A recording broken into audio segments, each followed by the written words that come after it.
Hi viewers, my name is Mr. Thwala. I'm the founder of the Shepherd Foundation Resource Center. Welcome to Shepherd Foundation Corner. Today I'm humbled. With me here, I've got Dr. Muso, the president of Association of History Teachers and Lecturers in Zimbabwe. Welcome to the show, Dr. Muso. Thank you so much, Mr. Thwala. Thank you so much for hosting me today. I'm so much humbled, my brother. You're welcome, Dr. Muso. Here at Dr. Muso, we've got a very simple mission. We want to reach every student in Zimbabwe through digital classroom. It is through the realization that most of the students in Zimbabwe, they've got a cell phone. Yes. And so in other words, it means that the classroom is just in their hands. So it is in recognition that the world is transforming digital. So Dr. Muso, as Shepherd Foundation, we flight our lessons on our YouTube channel, Facebook account, and as well as TikTok. You can just follow Mr. Thwala. So Dr. Muso, where can students find you? They can also find me on my Facebook page, Alpha Marara and Mr. Muso. They can also find me on my YouTube channel, Menas Musongelwa. Okay, thank you, Dr. Muso. What have you prepared for the learners across the country in 2024? We are going to have seminars in about 5 provinces. Come 2024, we are going to have one here in Blaawai, going to Ziatunga. Yeah. We are also going to have another one in the capital city, Harare. We'll move to Mutare. We'll move also to Chinoi, and eventually our last seminar, it will be in the Seat of Progress in Gwelo. Thank you, Dr. Muso. That is powerful. Okay, so good people, remember this is a digital classroom. So let us go to today's business, and remember that we are here to revise with you. Today's question is simple. Discuss the assertion that Napoleon's role in France was revolutionary.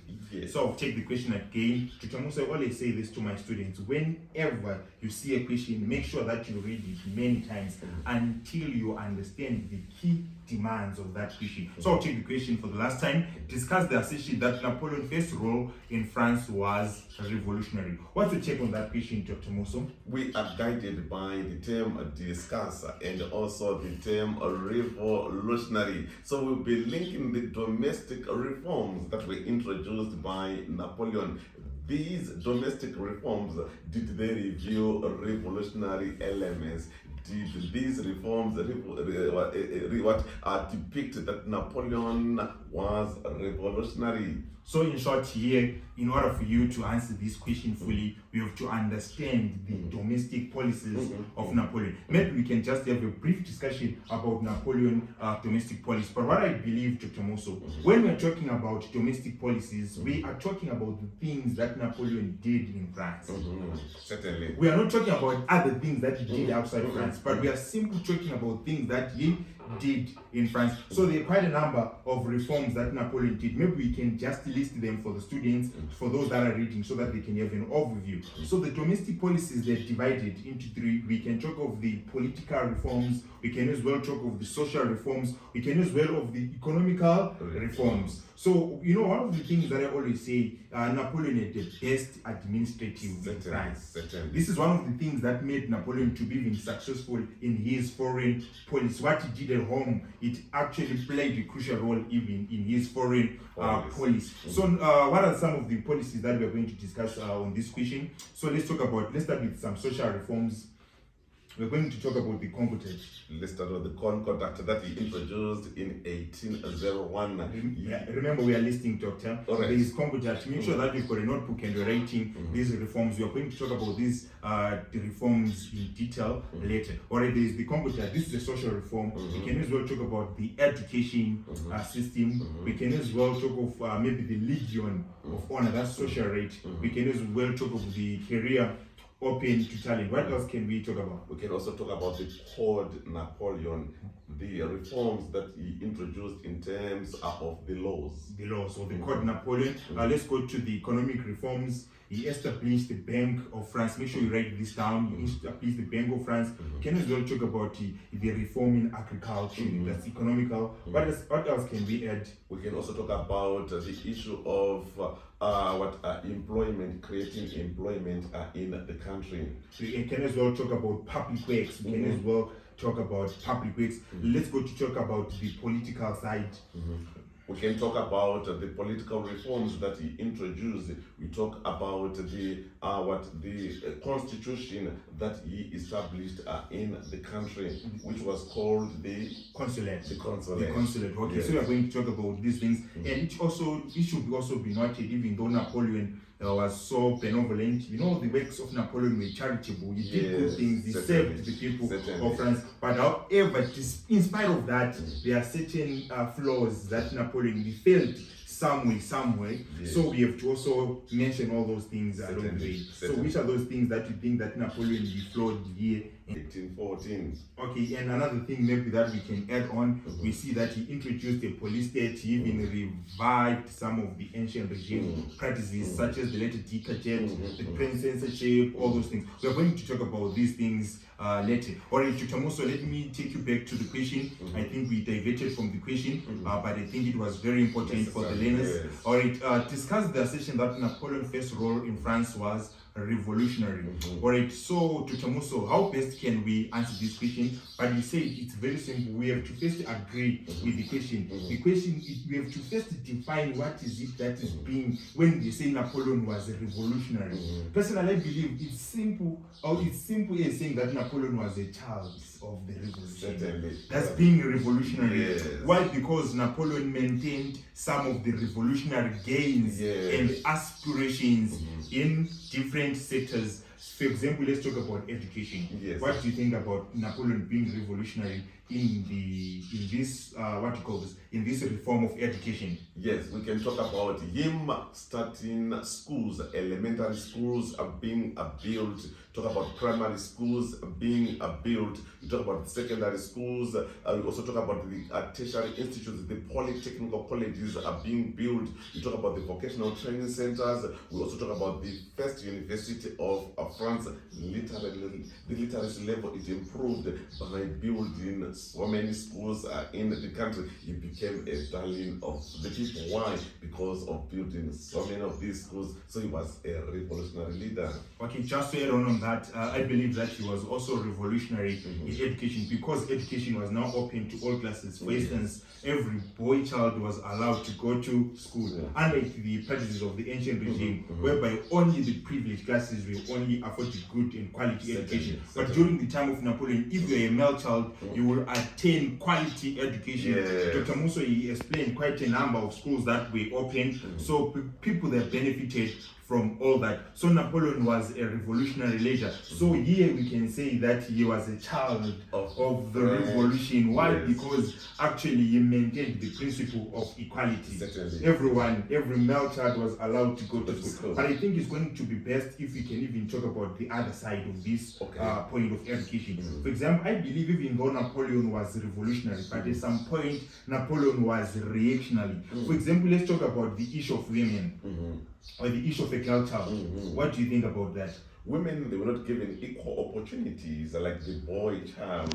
Women, we see that Napoleon had to restrain or to restrict them to do household chores, to cooking and also sewing of clothes. So women, we see that they were disadvantaged. But remember that the women, they to march during the march of women to Versailles. Why did they march? It is because they wanted to be equal to men. But here we are seeing that the girl child were not given equal opportunities to go to school. So in short, Dr. Muso, Napoleon was gender insensitive. Certainly. Another thing that he did, he denied women their right to attain higher education. Yes. And in addition to that, Dr. Muso even said that women belong in the kitchen. That was true. That was bad. Insensitive as a leader. But to add on that, Napoleon, I believe he was reactionary.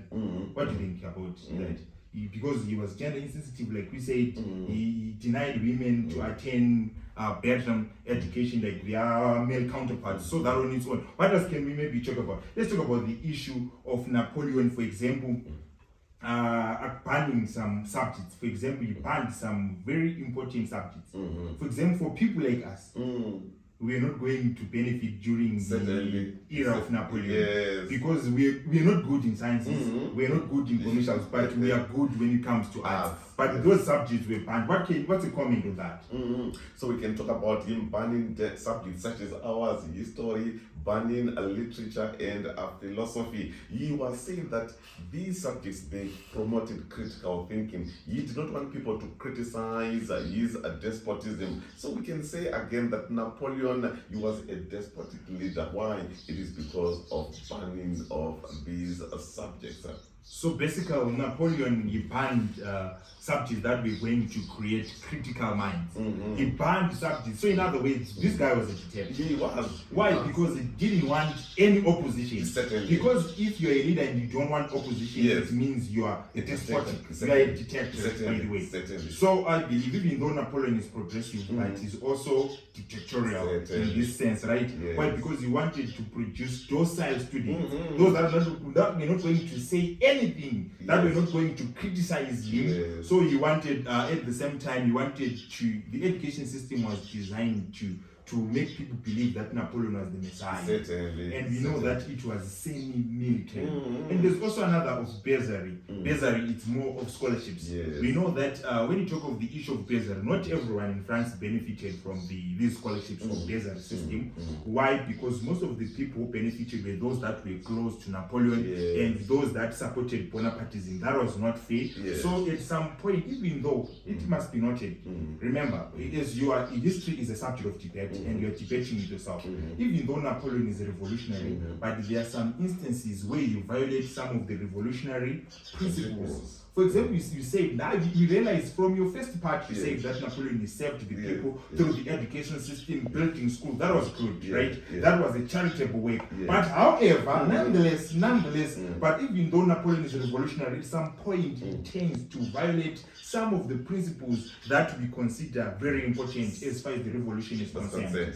For example, he banned, he denied women or girl child to attain the same education like the male counterpart. So in other words, they were disadvantaged. They were never allowed to go into higher offices, things like that. Number two, he was gender insensitive by that. And at the same time, he banned some of the art subjects such as arts, philosophy, and all that. That actually proves that Napoleon at some point he was a dictator. Alright, maybe let's talk about the second social reform. Let's go to the Concordat. What do you think about the Concordat? We see Napoleon signing the Concordat with the Pope. Maybe let me take you back to Muso before you give your comment. Remember, one of the things that made the last revolutionary government to fail, the Directory, is the failure to deal, actually to mend the relations that were there between the church and the state. They did not come up with any reform to solve the problems that were faced by the state and the church. But one of the things that Napoleon is doing when he came to power in 1801 is signing a treaty with the Pope, and the treaty is known as the Concordat. What can you say about that treaty, the treaty? Yes, the treaty was signed in 1801. This treaty, we say that according to so many scholars, so many history textbooks now, they say that Napoleon, he was a success to a greater extent. Why? Like what you have said, the background information, these relations, they were antagonized during the time of the convention. You remember atheism. When the Directory came to power, they did not do anything. But when Napoleon came to power, he had to mend these relations, and he realized that so many people in France, they were Catholics. So for him to get support from the people, what was he supposed to do? He was supposed to be in good books with the church. So by signing this agreement, Napoleon, he was a success to a greater extent. He was once quoted as saying that a state without religion, it was like a ship without a compass. So he realized that he was supposed to be in good books with the church for him to get a lot of support from the people. Oh, that is powerful. So what I can say about that, the Concordat, one of the things from what the lessons that I've just noted down from the Concordat, Dr. Muso, or the comments, let me say the comments, is that Concordat actually played a very crucial role to consolidate the power of Napoleon in France. Certainly. And to gain support. It was a popular reform. Certainly. So why am I saying so, Dr. Muso? Number one, it brought social order. It is very important. The church brings people together. The church brings togetherness. Yes. Remember, there were provinces in France. For example, we talk of La Vidier, we talk of Lyons. Those people, they were Catholics in heart. Yes. So when Napoleon signed the treaty with the Pope, Napoleon was healing the wound. Certainly. He was healing the wound. And not only that, we can as well, one of the things that I love about Napoleon, Napoleon had a political foresight. Yes. One of the things that he did when he signed he never increased the powers of the king. Certainly. He maintained good relations. At the same time, he was also driven by the revolution. He learned something from the revolution. For instance, he never allowed the church to dominate education system. Certainly. He never allowed the church to dominate the land. Yes. Why am I saying so? Yes. The peasants retained Yes. their land. Yes. The peasants, they kept the land that they gained during the revolution. Certainly. Remember, land was part of the revolutionary gains. So people, maybe they were afraid that since Napoleon is signing a treaty with the Pope, maybe the land was going to be taken by the church. Yes. But nothing at all. Yes. Napoleon, the people, they maintained what they gained during the revolution. Certainly. So by so doing, Napoleon, he gained support Certainly. from the people. Certainly. So that, you see, so from that, Napoleon, he gained support from the people who loved Roman Catholic. Remember, Catholic was the church of the majority. Not only that, he gained support from the peasants because the land was not taken from them. So all those things, you can see that Napoleon is bringing good relations. At the same time, he's consolidating his power. And the guy is saving the people of France. To me, I believe that even so we are going to analyze later, but this treaty benefited the people of France. That's why people supported Napoleon Bonaparte. But maybe on reactionary, what can we say based on the same reform? This one now on reaction or reactionary, I see that Napoleon, to a great extent, he was revolutionary than reactionary. Although there are some few scholars who want to say that this agreement depicted some elements of despotism, but according to me, I think this agreement was maybe just to further try to, since we have so many viewers, maybe some scholars, they've said that we see that Napoleon was the one maybe who was now controlling the church. The church was now under the government, that on its own. So even the appointment of bishops was now done by the government. People, they think of that. Some they even say that even Napoleon declared his name to be part of the Roman, to be part of the calendar of the Roman Catholic. But people, they are saying, but personally, I also believe that Napoleon was more revolutionary. But at some point, he tried to be reactionary because we know the guy that we are talking about is Napoleon. Let's talk about the Legion of Honor. The Legion of Honor, we are talking about Legion, we're talking about so many people being honored. That's what the people wanted. People wanted to be honored at their workplaces. They wanted to be honored if they did well. That again, it was a success, according to me, to a greater extent, although there are some elements of despotism. You remember G. Richards, he says that Napoleon was once quoted as saying, men are led by toys. He was mostly interested in the police people to arrest as many people as possible, those who were in the police and the army to kill as many people as possible, so that they were going to be to be honored. But however, this reform, I think it was progressive to a greater extent, although there were some elements of reactionary and or despotism. Okay, Dr. Muso, maybe to add on that, the Legion of Honor, you know, that thing whereby people are honored, it makes people to be efficient and to work hard. So people are working hard in different sectors in government. Remember, one of the things that I said, that Napoleon's administration was the best. Why? Because of Legion of Honor. Everyone in different departments were working hard because they wanted to be honored. But on reactionary now, remember that what Napoleon did, he also created a class of meritocrats. Remember those people that we honored, Dr. Muso, they were moved from being general citizens, and they were given even titles. Some of them, they were now called marshals. Some of them, they were now called generals in army. So because of that, Mr. Dr. Muso. So because of that, let me show you something. Yes. Napoleon created his own nobility. Remember, the revolution is speaking of a situation whereby everyone is equal. Yes. But Napoleon is honoring people, and those people that were honored, they were given land, Yes. they were given money. Yes. So because of that, they were now more of nobility. Certainly. Because other books they argue that by the time by the downfall of Napoleon, there were more than 2,000 people who were honored. So it means those people were now Napoleonic nobility. There was no equality. What do you think about that? Because Okay, that one I'll agree, but at the same time somehow I disagree, because if you consider in any society, there are some people who are supposed somehow to be at the top. In any society, we have the nobility, the aristocracy, we've got the middle class, and also the peasantry. So we are saying that through hard working, some people were elevated. So in any normal society, if people do well, they are supposed to be elevated like what Napoleon did. So it depends on the way you are going to take it and argue basing on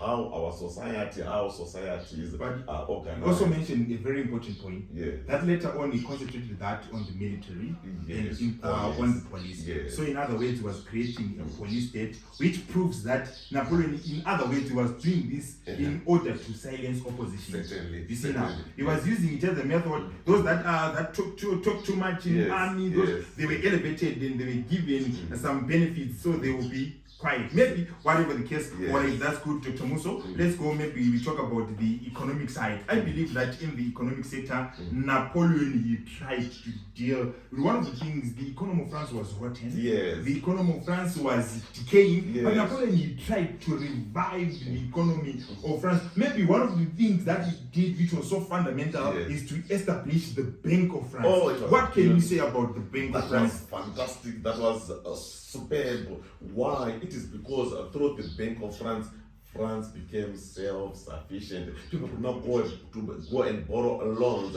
When they borrowed loans, now they started to start self-reliant projects, and by so doing, economy was revived, economy was revamped. So the introduction of the Bank of France, it was a success, according to me, again, to a great extent. Although, like what you have said, we are supposed to be very careful when we are dealing with what Napoleon, the bank benefited the Bonapartists at the expense of the other classes in the country. So, okay, I think I need to give maybe a background information to our listeners. Yes. Before Napoleon introduced the Bank of France, inflation was high in France, and taxes were no longer collected. Yes. Taxes were no longer collected. Actually, France was in the middle of financial crisis and bankruptcy. Yes. But when Napoleon came to power, he revived the economic sector by establishing the Bank of what? Of France. He introduced a new currency. That was powerful. Talk about that, Dr. Muso. He introduced a new currency,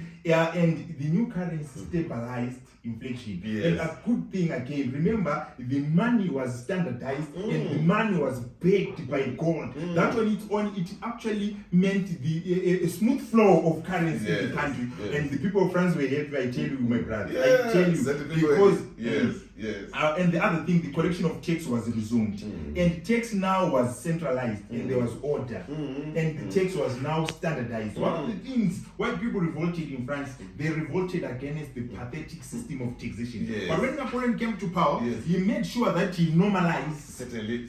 He normalized the issue of what? Taxation. Tax was what? Standardized, and tax was what? Centralized by the Bank of what? Of France. So I believe with all these good people, that's what people anticipated in France. That's what And wanted. France at the same time, it's a sign that Napoleon was a revolutionary leader. What else can you talk about besides the Bank of France economical to Muso? We can talk also about industry and commerce. We talk about the issue of starting so many industries, so many factories, so many companies.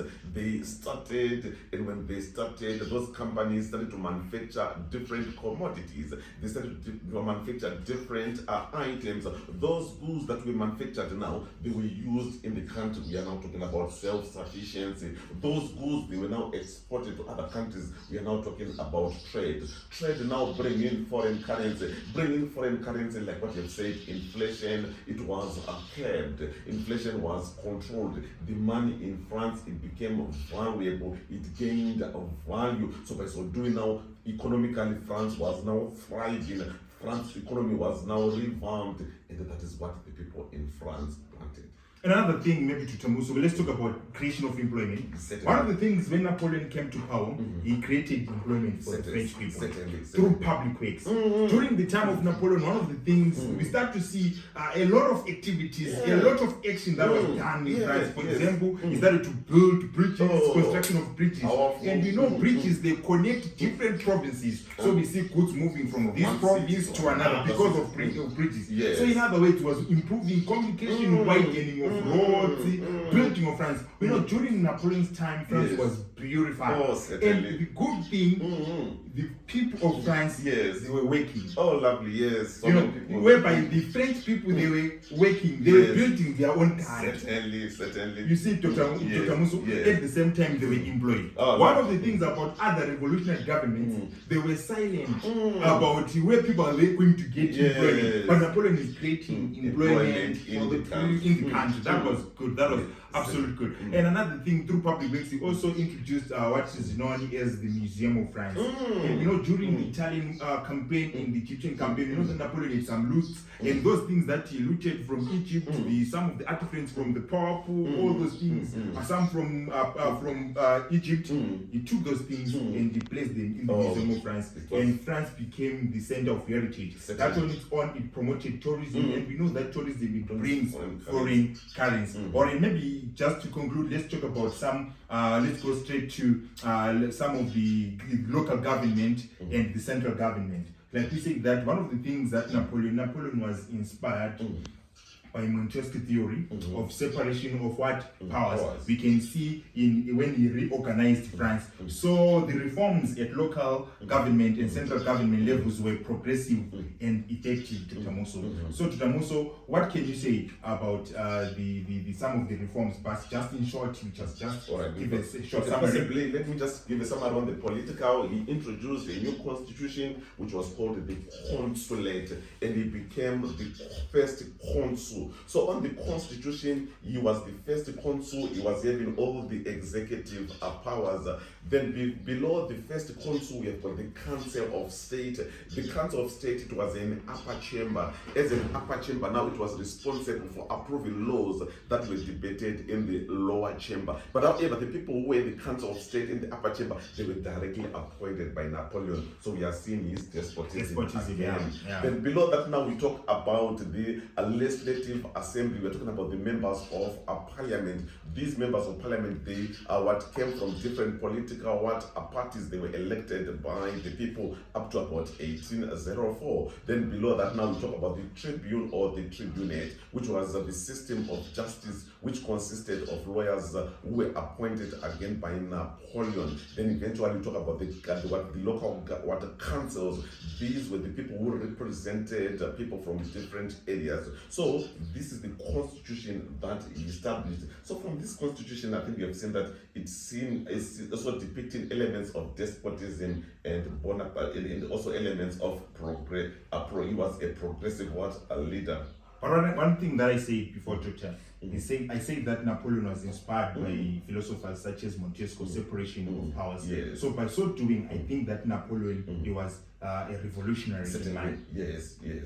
Why? Because what he did, he came up with the constitution. That's what the people of France wanted. Or should I say that that's what revolutionaries wanted? And another thing that Napoleon did, which I can say credit, Napoleon maintained the representative institutions. People, they wanted the representation. And Napoleon did that, even though there are some flaws here and there. You can talk of the Senate, you can talk of the Council of State, you can talk of the Legislative Assembly, and even tried to reorganize the local government by coming up with the prefects, the sub-prefects. You can just add one or two things on prefects and sub-prefects and the mayor. So those were in the local councils. So our scenario is almost similar to Napoleon, but it only is different only in the sense of the names that we have. The mayor, we are talking about here, the mayor, today we have got the mayor. The mayor was responsible for administering, like for example, here in Bulawayo, we've got the Bulawayo mayor. So he is responsible for all the activities in in Bulawayo. Then below that now, the mayor is assisted by by the councillors. So these councillors, now we are talking about these prefects who were also supposed to give him assistance on what was supposed to take place in the local government. All right, but on reactional, that was super Dr. Muso. But on reactional, we think that the French were denied the right to choose government officials. Why?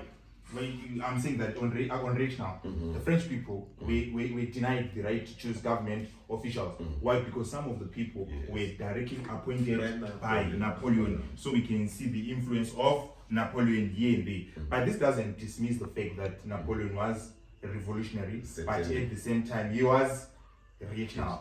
Napoleon was revolutionary, at the same time he was reactional. Maybe just to conclude this lesson, some of the things as a student that you need to go and read about. Napoleon was reactional, or Napoleon was a dictator. For example, after some time he revived some of the ancient regime practices. For example, he revisited the Let-D Cajet. So basically, if there was Let-D Cajet, it means there was no fair trial. And another thing that Napoleon did, but other historians, they also explain that it was after people they've attempted to kill, to ambush Napoleon. So that's why he started to introduce some of these repressive laws. But this doesn't dismiss the fact that he was revolutionary, but we are saying that he's also reactionary, he's also a dictator. Why revisiting some of the ancient regime practices? He also created a police state under Fauché, whereby everything was censored. We talk of the newspapers, even reduced some of the political journals. All the political journals or newspapers, before they were published, they will go straight to Napoleon. You will read them so as to see that they were worthy for public consumption. All that it proves that Napoleon was a dictator. Even scrutinized the syllabuses at schools. All those things, it proves that Napoleon was a dictator. Talk of censorship, propaganda, all those things proves that Napoleon was a dictator. Thank you so much for listening to Dr. Muso and Mr. Thwala. Signing out. Thank you.